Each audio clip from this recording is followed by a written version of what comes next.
And we are live. Gentlemen, welcome back to another episode of the Mecca Banter podcast. I am this week's host, Henry Wind. You can find me on Twitter at Henry Wind. It's a great week to be a Manchester United fan, as it is always. And season's over, Hen. Today we celebrate as U.S. men's national team fans, and it is a great week to be a U.S. men's national team fan. But before we dive into the goodness that is the U.S. men's national team, let's introduce the fellas. Nick Hayflinger, how are you doing today, brother? I'm feeling great. I'm happy to be back on the pod. I've been a little hiatus for a couple of the last episodes, so I'm happy to be back. I'm also happy that we're not talking about Chelsea anymore, so that makes me happy to be back.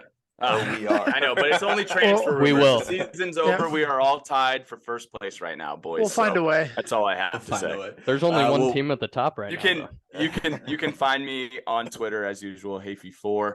I'm going to start trying to get active on there. So if you want to talk some banter, let me know. Love it. Welcome back to the pod, brother. Lucas Winkleman, check in, bro. How you doing? Good. USA own North America in its rightful place. Stoked to dive into those games and talk about some transfers. There's some spicy stuff that's happened since we last got to talk about it. So pumped to be here. Good to see you guys too, as always. When you said we own North America, you looked down, and I swore that you got a sound machine and you were gonna play the wah, wah, wah, wah. Oh. It really I looked would like you have been so hyped. Yeah, I was like, we're like all the way through the season, but we finally got it. We're here. We made it. And last but certainly not least, Connor Sindobri. How you doing? What's going on, fellas? It's good to see you. Happy to be here. Happy to dive into some good U.S. men's national team. We got some good news and some bad news over the last couple of days. But at the same time, always happy when we lift another trophy. Wink said it best. We absolutely own North America. I think, what is it, like 5 wins and a draw against Mexico in our last 6. I think we've only conceded 1 goal. They're so bad. So in a dead summer, it's nice to have the national team lift the trophy. Some good stuff to dive into. So good to see you, fellas. Good and bad for the U.S. men's national team, I feel like, is a great way to transition. But before we focus on the bad, let's highlight the good. The U.S. men's national team is coming off a great week where we were victorious in both of our games in the CONCACAF Nations League, one against Mexico and the final against Canada. Now, fellas, I know that we tuned into both of these games. It's always good when you have 5 goals go in the net for us and 0 for the other team in both games. What were your thoughts on both of these games, and what were you proud of? We played some different lineups in both games. What were your thoughts? I feel like makes sense to talk about the Mexico game and the dogfight that game was first. Obviously that was BJ Callahan's first game as interim head coach. He could have gone a lot of different ways with the lineup. He decided to play Balogun up front, his first international game in the Stars and Stripes. And, after that one and the one against Canada, I think it's safe to say he's already the best striker we've had in quite a long time. He is so fun to watch up there. But for those who didn't watch it, Captain America Christian Pulisic had a double in the first half, and that was his first game for club or country since April 15th. So quite the showing for him. Pepe scored in, what was it, like the 80th minute, right after he subbed on, so a little super sub moment there. But I feel like the highlight outside of Pulisic here was both teams finished with 9 players at the end of the game. It was Weston McKennie got his shirt tore up, red card. Montez, or the other guy from Mexico, was the one that got a red at the same moment. And then also in the second half, Serginho Dest and Ortega, however you pronounce it, also got a red later, which meant that we would be out Weston and Dest for the final against what ended up being Canada. But I'm curious your guys' thoughts on such a chippy second half, which we kind of knew was coming, maybe not to the extent that it happened, because these games against Mexico are always this way. But I think that things got a little out of hand, and I think that both sides kind of regret the way that it turned out. But as fans and supporters, I thought it was fun as hell to watch. I mean, I feel like Mexico has really lost the plot. Like, I mean, Dobes, you alluded to it. They're 0-6 against us. They haven't won in 6 games against us. And prior to that, I feel like it went back and forth all the time. Like, this was a really big rivalry. I've seen a lot of videos on TikTok, honestly, of the Mexico national team supporters just talking about how embarrassing the performance was. And it wasn't only losing 3-0, it was losing in the fashion that they did. They went down a goal and they started fouling, they started hacking, their fans were chanting, really nasty things at our players. They were throwing beers at our players. I mean, it got really hostile. And what we've seen from this U.S. men's national team for a couple of years now is they all fight for one another. They all have each other's backs. Wes got his red card because he was coming in to defend Balo. So I think it's pretty fascinating to see our guys rally against each other, but I feel like Mexico's really lost the plot. As of right now, FIFA has them as the 15th ranked team in the world. I have to imagine that that's just going to plummet after this week. They really are not a good team at the moment. Yeah, I completely agree with you, Henry. I was literally looking up our last 6, and they've only scored 1 goal against us. I don't even know if you guys remember. It was like a mistake that we passed it back to their striker. We had a breakaway. So they really haven't even had any clear, obvious goal-scoring chances against us in their last 6. So, I mean, I completely agree. I think USA has dominated and shown our talent. And I think it goes back to, if you look at the starting lineups and where everyone's playing at right now, like we have a couple people playing in some pretty top level clubs.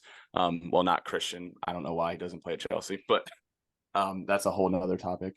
But yeah, I was very happy with the way we reacted to some of the chippiness. I liked the passion, but also at the same time, Dest and McKinney are very 2 important players on our team, and in future tournaments, I think that could backfire on us in the final if we ever get to that stage. So I definitely hope some composure and some maturity happens in the long run. But I mean, the passion I obviously absolutely love, and Mexico was getting definitely very chippy. So I could see why the reaction happened. It's definitely something to worry about, but I think that there aren't really many other teams where we need to worry about that kind of physicality other than when we play Mexico. I could be wrong. I'm sure there's others out there, but I'm sure it's something they'll learn from. I felt like that was elevated. I also think that Wes's red card was a little bit harsh. I think that Dest, you can make an argument for, he was definitely starting shit on the side. But when you look at the replays back on Wes, I mean, Wes was, one guy in a sea of 9 guys from the Mexico team, both on the field and from the bench that were surrounding him, that, he really wasn't doing a whole lot to instigate there. I think that was a pretty harsh red card for him. And like he's kind of our tone setter when it comes to the physicality there. Aside from the Reds, there are 2 positions that I really want to call out that may have gotten unsung in this first game, but they showed their class certainly in the second game. We have Chris Richards really making his first full debut for the national team. As a center back, we watched him all year at Crystal Palace.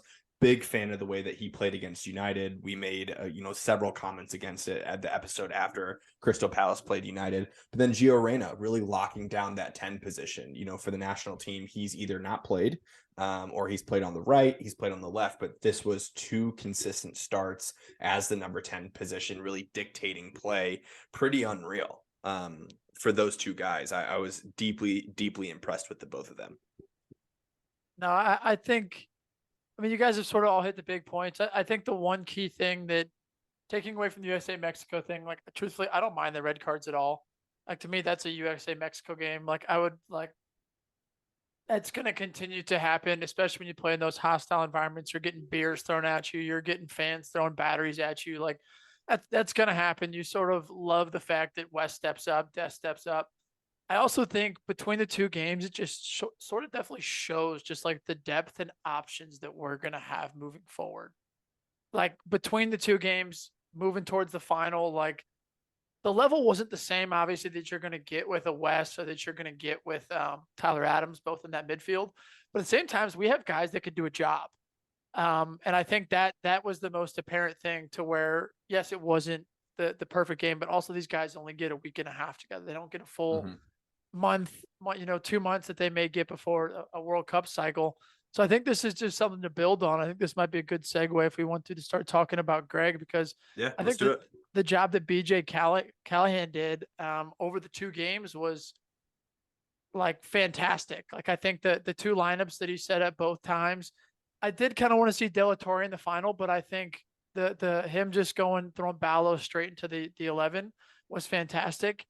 And you know, it really just sort of makes you wonder because everything that we saw, we saw Scally play, the lineup that he played and with Musa, all of the stuff that Greg didn't do. And I think the craziest part about the Greg, and I'll kind of get your guys' point of view, and then I can go back in, but like we hired a search firm Yeah. that scouted all over the entire world, that did over 10 interviews. And as I was reading more into it, all of this stuff, of course, like remains like anonymous. Like there's rumors of who their head coach is. There's rumors of Steve Turundolo, some like, you know, obviously Jesse Marsh, a few obvious ones. But then again, we know nothing about anybody else. And I think that's sort of the most frustrating thing, because if there was the potential to go out and get a Vieira or go out and get somebody else, I think that's the most frustrating over all of it, is if we knew that there was genuinely better options out there and we still chose Greg, but we'll just never know. Yeah, I'm pretty pissed about it, to be honest with you. Greg Berhalter got fired for a reason. He did not get an extension. And I think a big part of that was the whole situation with the Reynas. A big part of that was the way that he played in the World Cup and, you know, not playing certain players, not bringing certain players. And to be honest with you, I think underachieved what that team could have done at the World Cup. We moved on, and that was the right thing to do. I remember when that news came out back in January, I was so ecstatic because thinking ahead to the 2026 World Cup, many, if not all of these guys are in their primes. This is not saying that we're going to win, but this is the time for the golden generation. And based on the way that Greg has shown that he likes to play for the last 3 years, it's going to be a waste of a 2026 World Cup. So to go through the last 6 months, and even with, BJ coaching the last 2 games, Hodgson or whatever his name was before that, in the couple of games played, a great team and a very attacking team, very strategically set up team, only to go back to Greg 6 months later. It's like the most progressively stunting thing you can do to the U.S. men's national team. I can't fathom, and this is all speculation because we're fans. We're not inside that locker room. We're not inside, those core group of guys. But when you come into a team, when you actively in press conferences from day one have to say, I have a load of work to do rebuilding the relationship with like 3 or 4 of the main contributors of the team, that is a whack ass way to reassimilate back into a program. Like, you're having to do really, really difficult work from day one, which is just, for me, I think that, like, if I'm on that firm of looking at candidates, I'm saying that no matter where we're putting Greg, he already has 4 or 5 like steps down from where he could be, just knowing the hills that he will have to climb up when he comes back into the locker room. Now, there have been comments like, Pulisic coming out and saying, this is a byproduct of the work that Greg has put in for the last couple of years. I think it's a load of shit. I think that that's like a lot of like campaigning there. I think it's a load of shit. Pepe, when he found out that Greg was coming back, kind of got caught off guard by a press conference. And then later came out and said, I'm open to rebuilding the relationship. I just think that it's a lot of bullshit right now. Reyna hasn't made a statement for obvious reasons, but I'm pissed, to be honest with you. I think that this is a terrible appointment. And I looked at Paige yesterday and I was like, 2026 World Cup, it's a waste already. And we're so far away from it, and it's already a waste. Yeah, I couldn't agree more with you, Henry. You kind of hit all the points that I was going to make right on the head. I can't believe we're backtracking with the talent that we have and the talent pool that is continuing to wanting to join the U.S. men's national team. I also like Gio put in a great performance against Canada. Does he now just not play when Greg comes in? Like, what I feel is going to happen? No, it's just no. I know. Yeah, no, I mean, like, no, he's going to play. Like, he's 1000% going. Is he? I hope he does. I don't think you guys like the only thing I disagree with is like the only thing that Pulisic knows under Greg is like they've won. They've been successful. They have 2 Nations League, back-to-back Nations League, a Gold Cup, a halfway decent World Cup I with think that's being so generous, bro. with I with think that's with being with, so with generous. arguably with the youngest team that we've brought to a World Cup. Now, the other point of view that I think it's negative is the fact that we haven't seen Greg to be able to make in-game adjustments For years. So I think, well, I think that's the biggest thing because I think there's part of it to where it's like, it's the sensible hire. Like, because did he really ever leave? All he's missed is 1 camp. He's missed 2 weeks. And it's all the same players that would have been in this camp anyway. Now, would he have played the same lineups? We don't know. Nope. So we're settling. It could be, but at the same time, we don't know. So like I think that's the area. And by no means am I sitting here saying that like No, I know what you're doing. You're just I'm ecstatic. Dobes is Greg in. I'm He's not, Greg in. I'm not Greg in unless I know that there was a 10 times better option.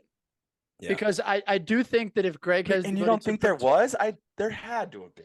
Bro, but at the same time, you have to realize that we're just at the start of this project. So you have Matt Crocker, who was the sporting director from Southampton, who got to join earlier, who's essentially going to be in charge of picking the players.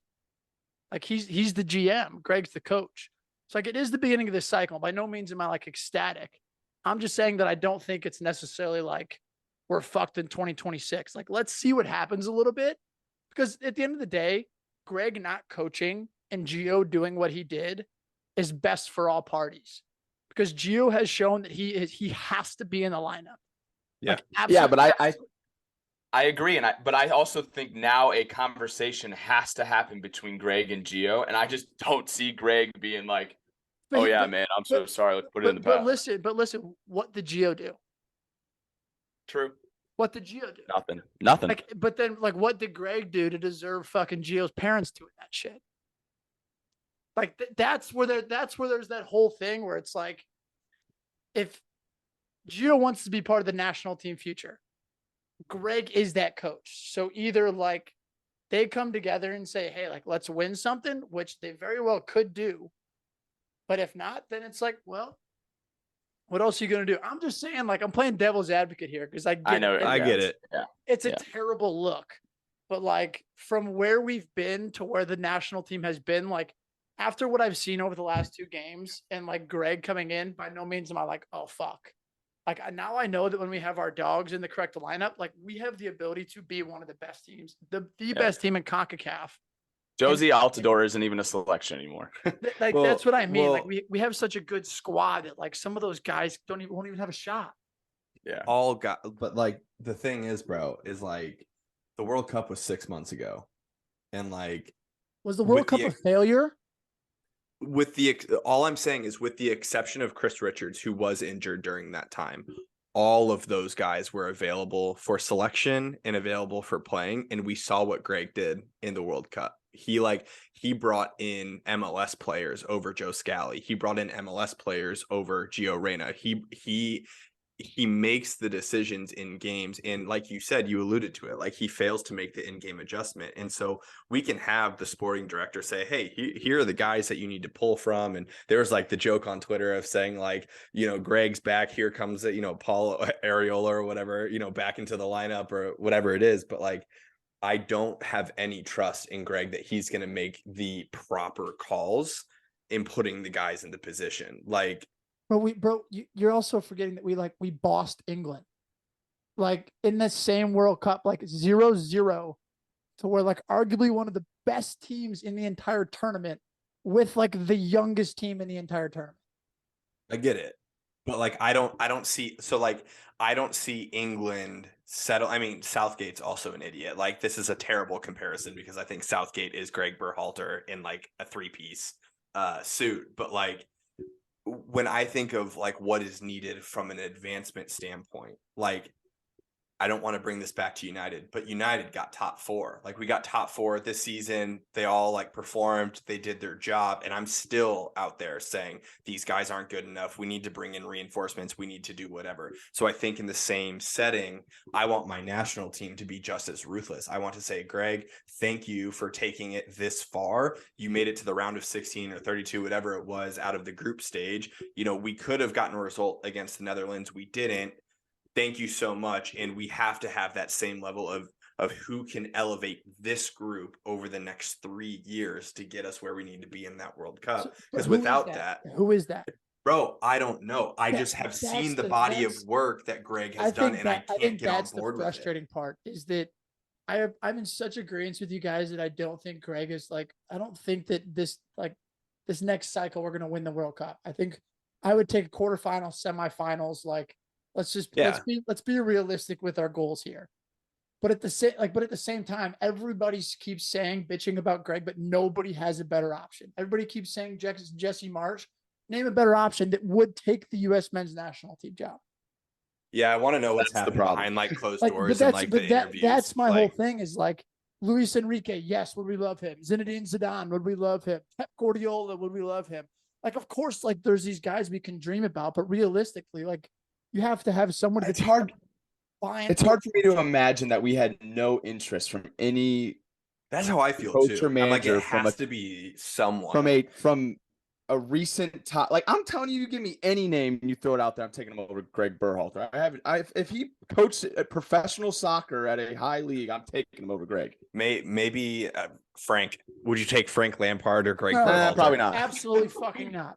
I'd rather have a player coach. 100 coaches I wouldn't take. Yeah, I probably Frank. Yeah, but you know, I get it. I get the argument of who else is out there, and unfortunately, like we just don't have the peek behind the curtain. And I'm never gonna wish harm on the national team, but like I just feel like we'll clip this exact podcast talking about this exact thing and play it in 3 years' time, because in 3 years' time we will be in the World Cup. Like it will be going on right now in 3 years. And I think we'll be saying the same shit unless Greg's out of the job in 3 years and we find someone else that is going to do it in 3, which is very possible. You never know. But I just think that it's not the right move. I don't have the insight behind closed doors of who else was out there. I don't know, man. I don't know. It's tough because like I'm just choosing to take the glass like half full, like look towards it, because we do have 3 years till then. So like, the thought would be like, as Gio Reyna is going to continue to progress, as all these players continue to progress, that like hopefully Greg Berhalter continues to progress as a coach. I think the bigger concern is the relationship building more so than I think it is like the on-field stuff. I think the relationship building with the Gio, with the Pepe, with like a Zach Steffen, with the guys that like, because typically coaches don't oftentimes make it through 2 cycles. So yeah. I think that like the relationship building, if he can get those guys to buy in, and because it's very clear that we have a good culture that's in place. Yeah. And I think that's like all these guys like each other. They like coming to camp. Like look at Balo just even joining. I think, but the Gio Reyna and that's the thing. The Pepe situation. If he can figure that out, because I think we're all in agreement that like we're a very like Gio Reyna is a team that for the next decade could hopefully be in our 11 if he continues to progress. And if Greg can get over the bullshit outside and he can use him, we'll see. We will see. Gentlemen, we're not going to get to the bottom of it today. I think only time will tell how the lineups go. But something that we can get to the bottom of today is what the fuck is happening with St. Louis City. We got smacked the other day, 3-1. Against Nashville at Nashville. We were without Lowen, still without Klaus, but not a good performance for the boys. What happened? I do want to say, I don't know how, if you guys watched the whole game, I'm assuming you guys all did. I don't think we looked awful. I think the scoreline doesn't do it as crazy of justice. I think the ref missed an obvious penalty for us in the first 5 minutes of the game that I think could have changed the momentum for us. I think Giacchini was 100% fouled on that scissor kick that he made, and I think it should have been a pen, which would have completely changed the outcome of the game. I also think the red was a little harsh. I don't know if it was as I might take that back. It was definitely a red. So that obviously doesn't help for the remaining 2 goals. So I definitely think the scoreline was harsh. But also I will agree, like Lowen being out and Klaus being out for a long time does not make me happy or sit well in my stomach at all. I think I've said it a couple of times. I like Miggy Perez, but like he is getting bossed around sometimes in the middle of the park. And I don't know how long we're playing a young center midfielder, like will get by. Like, I think we need someone to hold it down in the middle of the park there. And I don't know if a 17-year-old Miguel Perez is that. Bro, it's Yeah, like, he got bossed. it's not a, I don't mean this is like disrespect, because I obviously think that like Miggy has the potential, and especially with the I agree. experience he's gaining, to continue growing. But like, this isn't like a charity event sort of thing where it's like everybody gets 100%. to play. Like, this is one of those things where how many times on this podcast have we sat there and been like, you win and lose games in the midfield. And especially where he is playing that spot that is so integral to like a team that wants to high press. And then when you do have the ball, you have to keep it for the few seconds that you do have it. Like, he just gets caught up. And I think there are games where he's looked great and he's been great in possession, and he's got forward, he scored a goal. I just do think you need somebody with more experience in that position to sort of lock it down. Like, obviously there typically would be Blom there, but I still think there's a different way that you can slide that in. I will say that the one thing that obviously the game sucked, like it wasn't fun. Jung Tar, however you say the guy's name, I learned of him at the start. Same. Of that Didn't game. know he was the MVP. Yep, didn't know that, but let me believe you. Did Taylor Twellman remind us that he was the MVP? How many times? My God, All of dude. them. I was literally sitting around like with just a whole bunch of 10 people watching this game. At least 50 times. They didn't have anything else to talk about. I swear, if Mukhtar can just, gets half a chance, he's going to score. And he was class, but they for sure, it 100%. It was a lot. It was 100% overdid it. I agree that it's not a charity match. We called up Schneider from the City 2 team, for like a short-term loan. And if you all haven't watched him, he is a super dominant. He's about 6'4", 6'5", center defensive midfield, ball winning, great in possession, can spray past anywhere, but he's dominant in the middle of the park. And you compare those stats up against Miggy, who I agree with you, Nick. He got bossed all over the field. I feel like sometimes it's not fully his fault, but I think other times he just misinterprets the game. It's a little too big for him, if you will. I think that in a situation like that, I think it would have been beneficial to play maybe a City 2 guy who's been there, done that, who knows the position inside and out, and maybe bring Miggy in off the bench. There's no problem with giving him 20 minutes at the end of the game, easing him into the lineup. But I think against Nashville, it's a little big of a game for him, and it's showing again. This is now 3 or 4 appearances where it shows that the game might be a little too big for him right now, unfortunately. And I feel like he might get caught in this like awkward limbo of filling a major position on the first team because we don't have depth in that position, but then can't really get the minutes with the second team because they have to rest his legs for the first team, and he just gets caught in this limbo, and it might really hinder his growth. But for me, the story of this game, truthfully, was the defense of St. Louis City. That was by a long shot, the most disjointed I've seen our back line. I know I texted this group during the game, but that was Tim Parker's worst performance in a St. Louis City shirt. And again, not all his fault. In how many times have we talked about a center back is really judged by who his partner is, and Bartlett didn't play perfect, but the amount of times that Parker was truthfully in no man's land. And then the other thing that was so uncharacteristic about him as well was there was a couple of times, I think on 2 of the goals, where the ball got played through and he just jogged back. He has concrete in his shoes.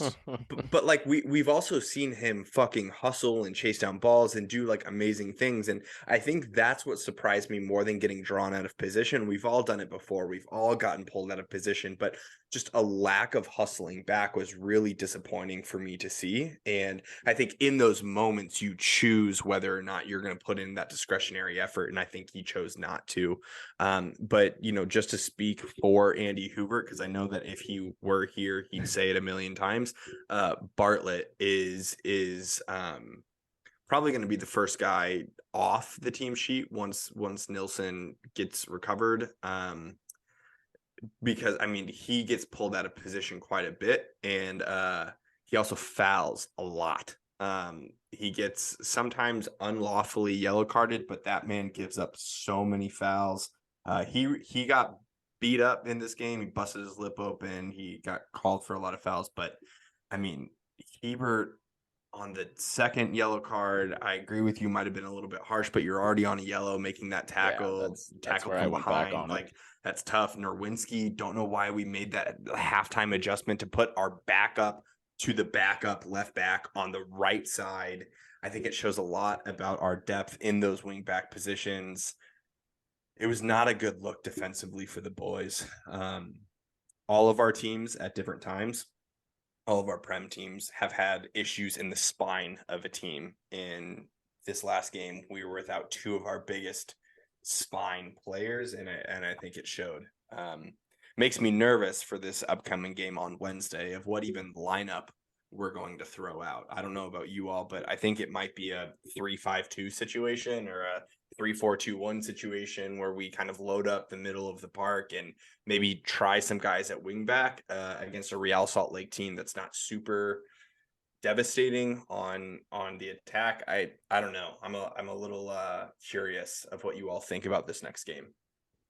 I think my biggest concern is, like, I've always believed in sort of that saying of like you're only as good as your weakest player is, and I think top to bottom, like yes, you could say injuries, 3 very key guys, but I think even past that, like the fact that you still have to continuously play Hebert at left back, and you can't really change Nerwinski because you don't trust Nelson. Like there's nobody else to put there, and like even Parker, like probably needs a little bit of a rest at some point just because he has played so many minutes.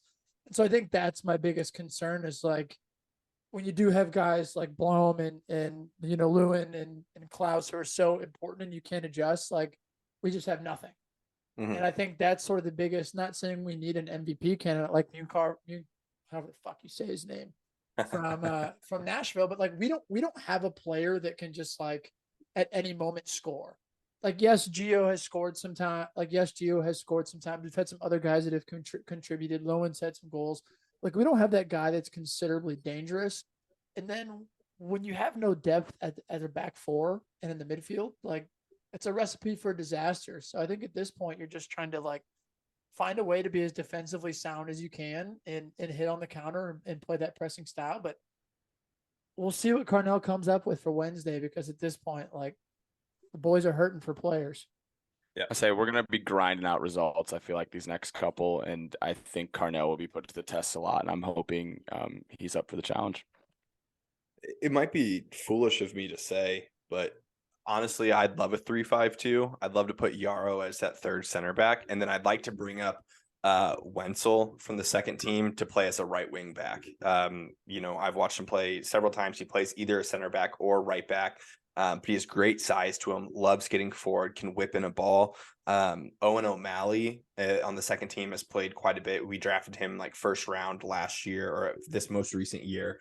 He's been playing like a right wing back for the second team as well. I'd like to see that a little bit. Now, I don't know who would go on the left side to fill that position, but we obviously saw, I forgot to even bring up Nelson till you said it, Dobes, but Nelson came in the second half and he was just as poor as what we would think. But I'd like to see a 3-5-2 with some wingback situations, but it's just a matter of who we fill in those positions. I think Alm could do a job in that, right side position, getting forward and back. But if it were me, I'd bring Yarrow into that third center back and bring in Wenzel from the second team for sure. That's what I mentioned it a little bit last week. It's like right now we don't really even have the option to play 3 at the back I mean, Yeah. we can, but like that's why I said we need to go get somebody that's an athletic, like defensively sound, like can play right back or can play left back very well. So that sort of allows you to play three at the back, and then at times if you have to drop into a back four, like you can still do that. But we don't have that player right now because Nowinski can't do it. We've seen Nelson. There's 4 or 5 videos I've seen of him at this past game, just like jogging. And I think Hebert's like a very quality player as we've seen, but he's sort of because of his ability to play everywhere. He's been played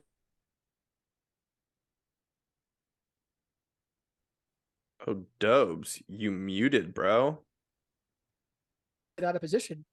Am I good There now? you go. Yeah, Now you're good caught now. up. Yeah. All right, but yeah, but Hebert, like, and he's even running out of right back. Like he needs to be playing center back. I think that's his most dangerous position. So like, I'm curious to see like what Lutz and what these guys come up with because our weaknesses are clear. It's been very apparent, and this is from sort of the entire fan base. I've seen it all over Twitter.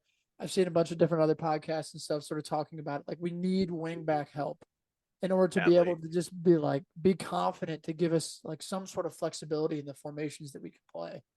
Yeah. The transfer market for the MLS is coming up. But that segues us into transfer updates in Europe. A lot of our teams are making some news. Doesn't necessarily mean it's all good news.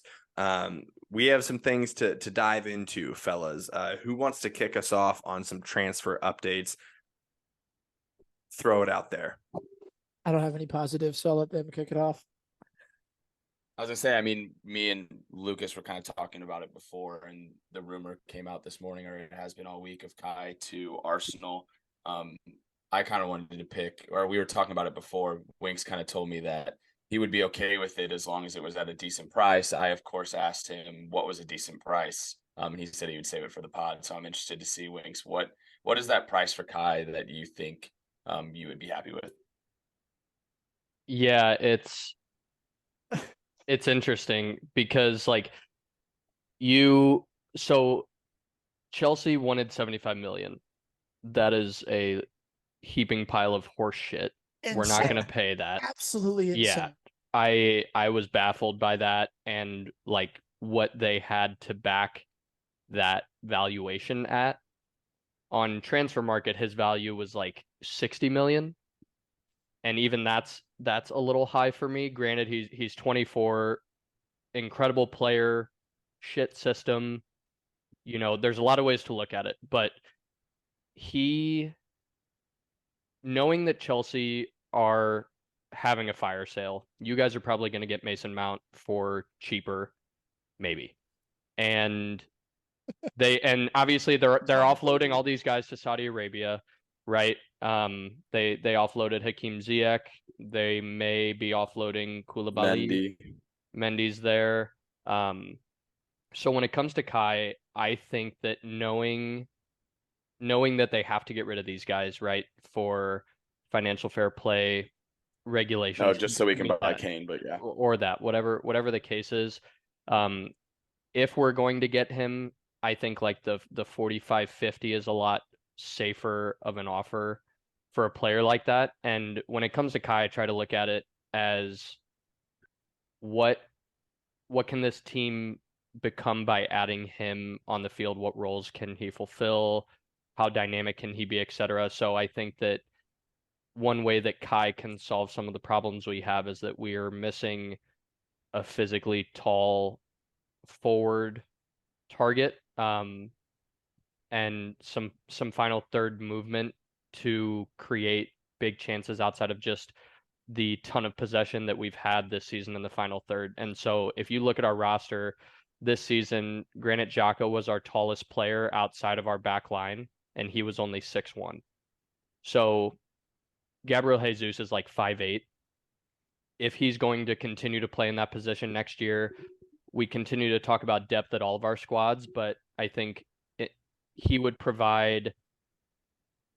He would be able to drop into that center forward role, false nine role, whatever, for parts of the game, but also be a target for Ramsdale to hit on his goal kicks that we just don't have right now. Kai could play minutes for us in those positions, and he would, do a lot better job. No, he doesn't score enough goals, but looking at it from the outside in and trying to see it as a positive, I don't think that he would be coming here to score goals. I think he'd be more of a facilitator to take some of the pressure off Odegaard, which fucking sucks. But we're not going to get Osimhen. We're not going to get Haaland, obviously. We're not going to buy Kane. Fuck that. So I think that his role would be what I would imagine it to be. It's not an ideal role. It's not a permanent role, but it would be as a facilitator more because Saka and Martinelli scored, a ton of goals for us this year on the wings.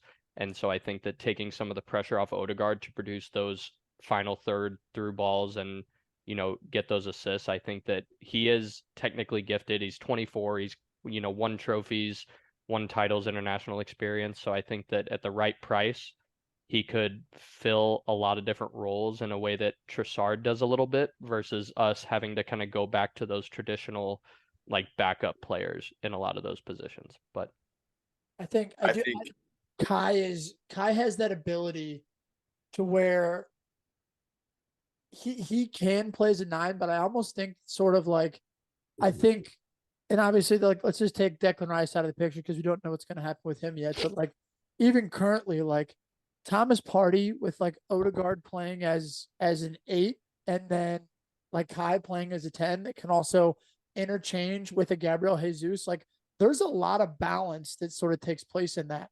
And I also think when you look at the fact of right now, and Kai's been playing as a 9 for Chelsea, like he's been expected to score goals.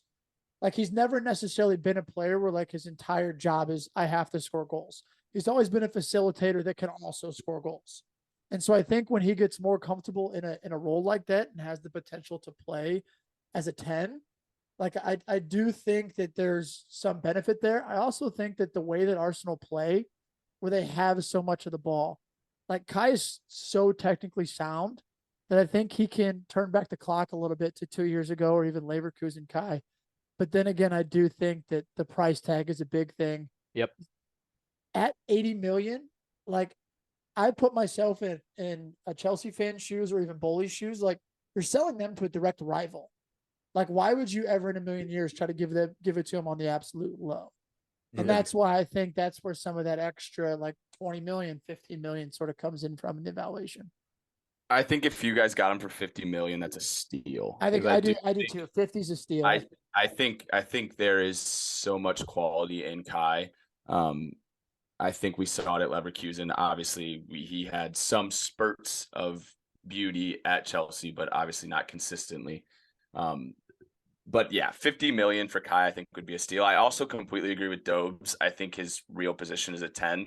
I think if you guys got him for a person that you wanted to be a target man, you would be drastically not happy with his performance because I don't think that's what he does best.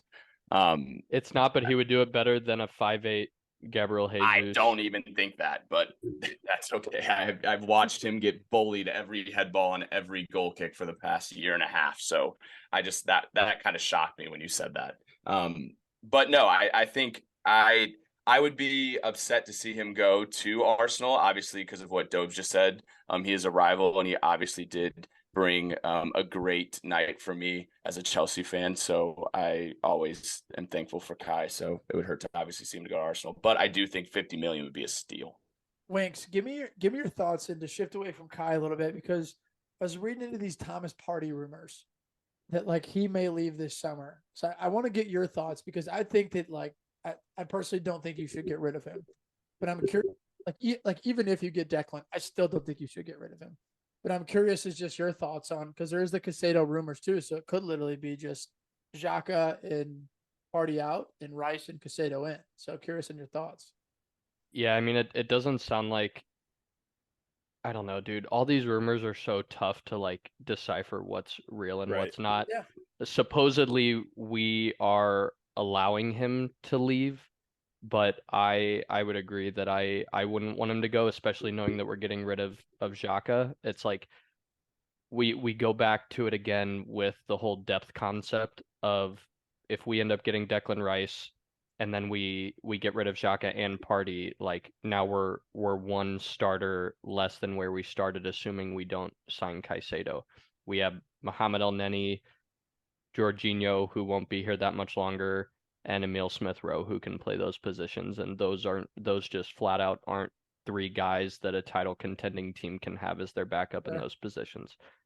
So I don't want to get rid of Thomas Partey. Yeah, he struggled at the end of last season. Was injury prone a little bit here and there, but I don't think it makes sense to get rid of both Partey and Xhaka. I think that you have to keep one or the other, and I would obviously rather keep Thomas Partey in this instance because Declan plays Granit Xhaka's role better than he would fit into our midfield three in that role better than he would in Thomas Partey's role. So I think we need him still. And he's 30 years old. Yes, he's still good, but if we let him go, we're not going to get a price for him that would make sense to let him go. You know what I mean? Yeah. Especially given his form towards the end of the season. So it's a very tough call, and that's why I'm not the boss here, but I don't want to see him go quite yet. I think he's just so important to that spine of the team. And especially that back four and that player in front of him is so important to the way that Arsenal play. And even if you do bring Declan in, having Partey there who's been there, done that role, and can allow Declan and Odegaard and Kai or whoever it may be, I don't know, as much shit as we give Thomas Partey, I can admit that he's a quality player. And if Arsenal were to let him go, I'd be ecstatic, to be honest with you. Say, see you. The one thing that I want to hit on with this transfer, what's going on, Nikki, with the Saudi Arabia offloading of Chelsea players? I mean, hey, they got money, and we got players that will sell. I feel like there's some weirder stuff going on. They got part of Bully's business too. There definitely could be. It's what happens when you force a club's owner to sell them. And we get a U.S. owner who owns the LA Dodgers. I never been 100% sold on Todd Bowley, so all this corruption with Saudi Arabia, am I surprised? No, but hey, Man City just won a treble with doing it, so I'm okay.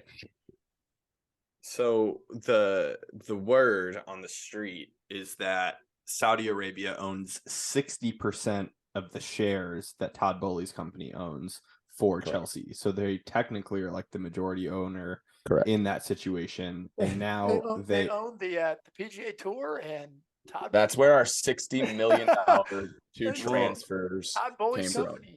So now transfers are coming in for Conte, for Ziyech, for Koulibaly, Mendy, Lukaku got approached. All of these transfers for above 50 million, all of them.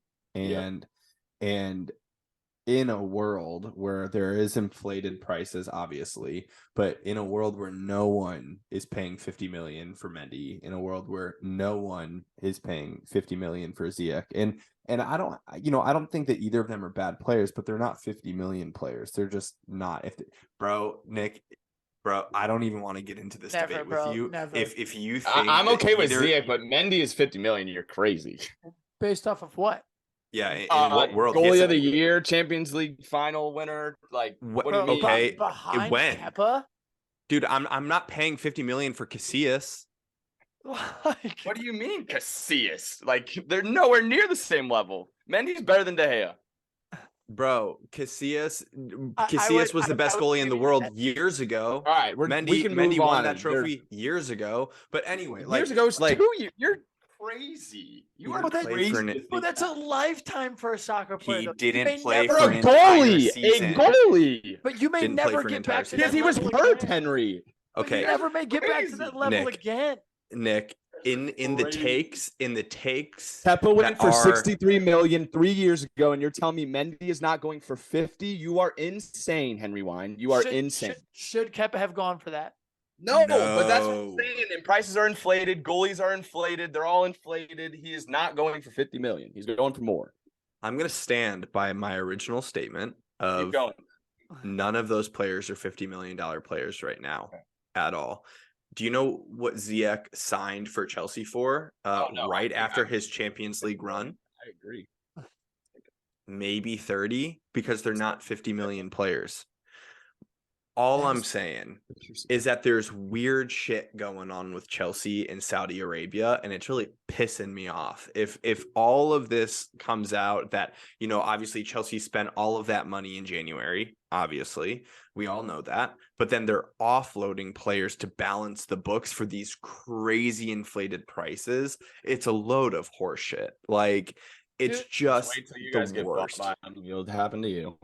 Yeah, but the difference is like You know where money is in it, like where it's coming in and coming out whenever like they own the club. The PIF has like I billions. agree. The PIF has billions of dollars in assets in Clear Lake, which is Todd Bowley's company, and Todd Bowley needs money to remake for the money that he spent terribly. So now they're selling all these shitty players to Saudi Arabia for triple their worth, but nothing sketchy's going on. And just because It's horseshit. we get bought by Qatar doesn't mean that's going on. I don't think anything like that's going on with Newcastle. Is anything like That's that going true. on with Newcastle? Like Facts. that's what I mean. Facts. Like that's I. This is what the sport is going to become, and these stories Yep. are going to come out. So like it has to continue to be regulated because, like, I'm fine with Chelsea continue doing what they're doing. Like we saw what a Todd Bowley led team did. So like that's fine by me. I definitely think there needs to be some sort of regulation because like what's going to happen with Man City? Like we're never going to know. Like even if Chelsea does get punished, what the fuck's going to happen with them? Like the Saudis have so much money that it does not. Nope. Yeah. They're gonna take over all these majors like that. We could deep dive into that drastically if we really wanted to. But since we are talking about Chelsea offloading a bunch, I did want to talk about a rumor that we did just have with Nicholas Jackson from Villarreal. Yeah. We're rumored to sign him for I think it is like 35 mil. And to be honest, I'm not thrilled about it because I thought we were gonna buy Kane. So that doesn't make me too happy, but I don't think it's an awful signing. We've been wanting a striker and needing a striker for a very long time. And any worry in terms of like Harry Kane wants to play in the Champions League. Well, yeah. I mean, just like, well, that's the thing is like, is there any worry in terms of like signing top guys? Like obviously Nkunku is going to be like a brand new signing. It's like there is going to be some change, but like there is going to be a lot of core guys who were part of that Champions League run that are part of Chelsea. And it doesn't necessarily seem like, I mean, at least could be me, but I haven't seen any like too many rumors that I'd be like thrilled over. No, you're right. And I think that goes back to why I was okay with us buying so many people in the last transfer season, because I knew that this would happen. I knew we weren't going to finish well. We weren't going to finish in Champions. Well, okay, I'm saying I knew it, but I'm meaning late in the season. I knew it. It wasn't like I was thinking this was going to be the season at the beginning of the year. But as we started to realize as Chelsea fans that we probably weren't going to finish in Champions League, you are 100% right. It's harder to buy top quality players when you're not playing in those European competitions. So I think us buying a lot of people and now being able to offload the ones we don't want is giving me a little hope. Like, no, by no means am I thrilled or happy, and I don't want to portray that, but I think that gives us a little bit of cushion for these next coming seasons, because we did, like, I mean, Enzo Fernandez was still one of our signings, so like I'm still thrilled about that, and like I think we have some quality talent still, and we're offloading some, yes, but I think there's been other teams in worse spots trying to get back in Champions League, so I guess that's the way I'm looking at it right now. Fair. Totally fair. Well, gentlemen, we have a new segment coming to this podcast that Lucas Winkleman is going to take this week.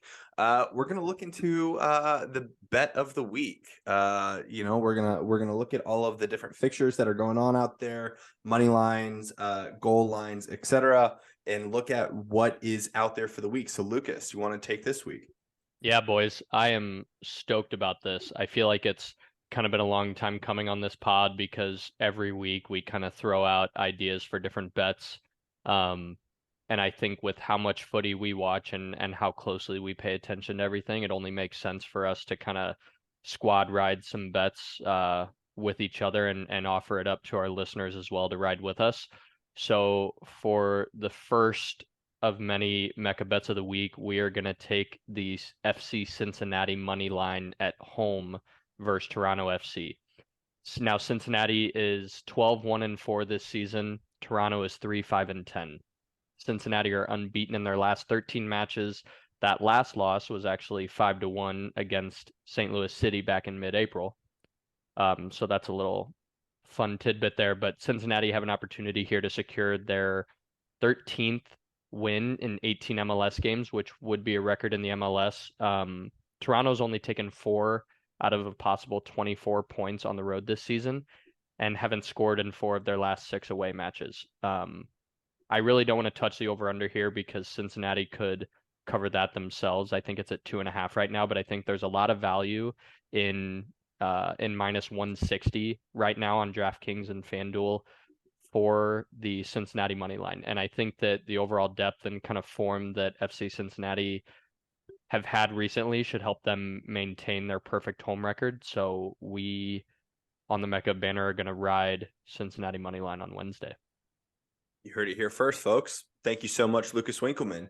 And last but not least, we are going to end our episode tonight with a Factor Cap brought to you by Nick Haflinger.